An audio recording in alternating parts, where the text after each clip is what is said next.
It's the International Soccer Preview.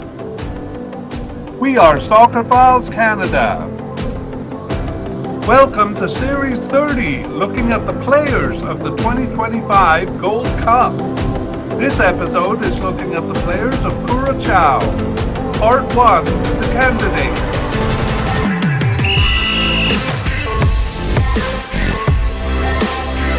Here we go!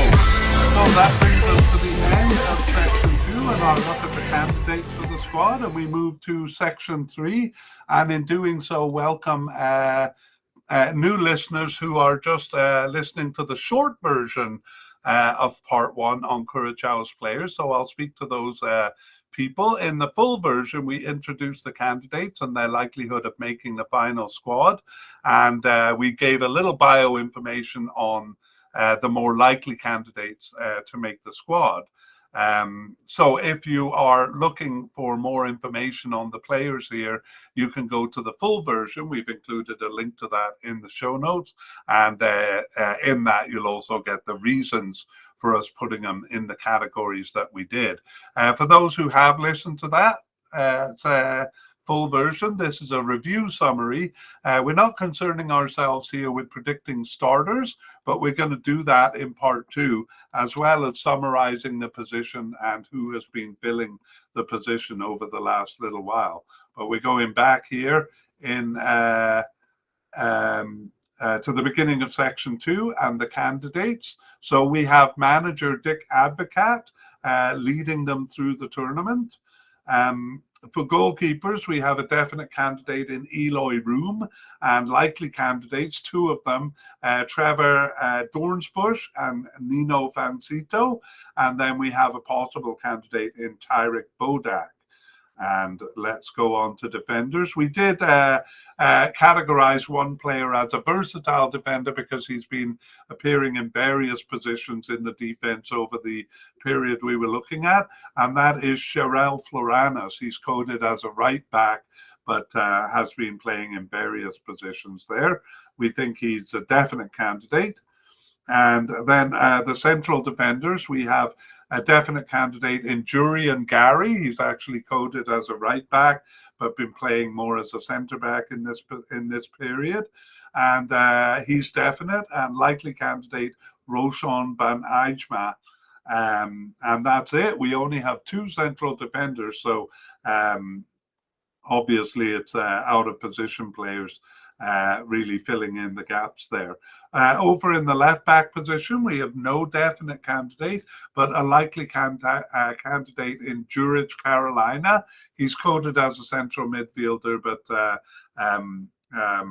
some sources code him as a left back, and his only two games here were as a left back and a central defender in this period. So nevertheless, a likely candidate, Jurij Carolina, and Orjani Martha, a possible candidate here. We won't go into the names of players at the possible but unlikely level or the seemingly off the squad level. On the right back, we have Joshua Brennett, and we're going to talk about a kind of a concern as to whether he'll participate shortly after this section. Anyway, for now, we have him as a definite candidate, and then two players at the possible level, Tyrick Mercera and Justin Ojenia, both possible candidates. Going on to the midfielder, we also categorize one player as a versatile midfielder, not only playing all over the midfield, but even as a forward, and that's Juninho Bacuna. Actually coded as a central midfielder, but quite versatile in this period, and he is a definite candidate. For defensive midfielders, we have two definite candidates, the brother of Juninho Bacuna, Leandro Bacuna, along with Godfried Roemerato, both of those definite candidates.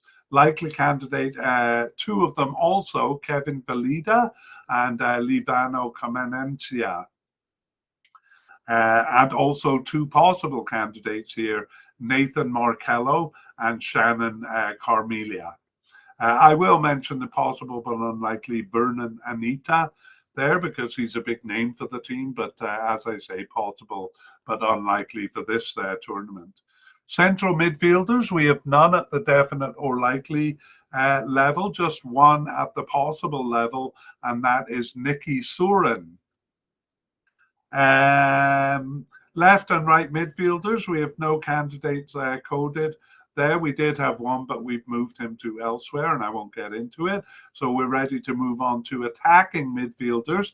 No versatile attackers here. We left them in the positions. We do have a definite candidate as a left attacker, and that is Kenji Gore. He's actually coded as a forward, but has been playing mostly as a left attacking midfielder here and sometimes as a left attacking winger during this period.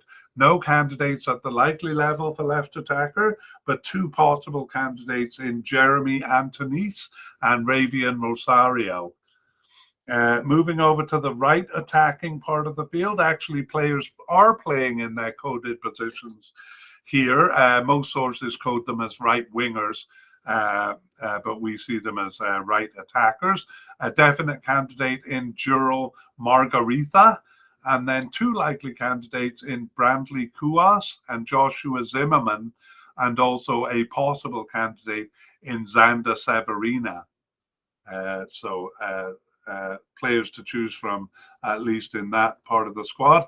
And I want to mention a couple of players seemingly off the squad. Javero Nepomuceno, veteran for the club, and then Tahith Chong, pretty good club affiliations, but doesn't seem to be playing for Curacao. There. Central attacking midfield, they do use the position. It's mostly Juninho Bacuna there, but we have no players coded at the definite, likely, or possible level over here. But as I say, in about a third of games, they do use that position. They do not use the secondary striker position, nor do we have any players coded that way. So we move on to the last category of forwards. We have a definite candidate in Rangelo Janga and a likely candidate in Gervain Castanier there. And I'll mention the possible but unlikely Gino Van Kessel as well, because I wouldn't be surprised to see him coming back. Okay, that is our review of candidates. Let's take a review of injuries, or actually some of this is new information. The forward we just mentioned, Rangelo Janga, was actually out of the last three games. Those were the last October 2024 game and the 2 November 2024 games. But I will report here that he is recovered from that injury. It was a meniscus injury from mid-October to mid-January, but he is back playing with his club, and that should not interfere with his participation here. We have him as a definite candidate. Also a definite candidate is Joshua Brennett, and his situation is unknown right now. There's a kind of a strange tag on him on the one website, the main website I use for this information. It says no eligibility until June 30th, 2025, Qatar Stars League.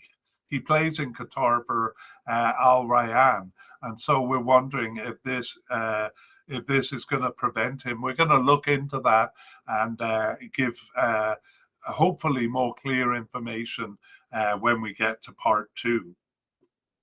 Okay, we will get to part 2 pretty quick. We'll preview it. Just closing thoughts on on Curacao. I think most of their players not only play in the Netherlands, but were born there.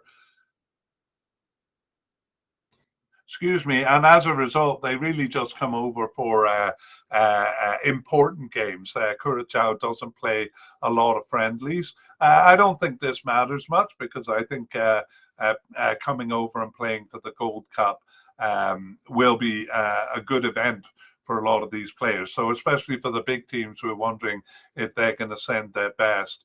But apart from Joshua Brennett there, we do expect Curacao to be sending their best. Let's move on to the last order of business, previewing part 2. So when we get to part 2, that'll be after the preliminary and final squads are published. So we'll go through the list again here that we've created here and tell you who made it and who didn't. We'll emphasize any notable non-selections and any surprise inclusions or new players.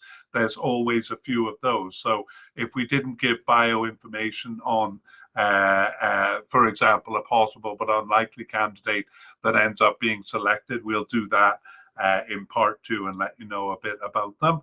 And then updates on injuries, especially the one we just said. Joshua Brennett, hopefully provide more clear information on that, and any new injuries that become a factor between now and the beginning of part 2 in early June. So that brings us to the end of our look at Curacao, part 1, the candidates, and we look forward to seeing you in part 2.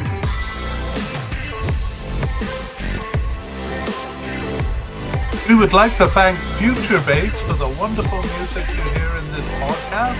The title is called Alone.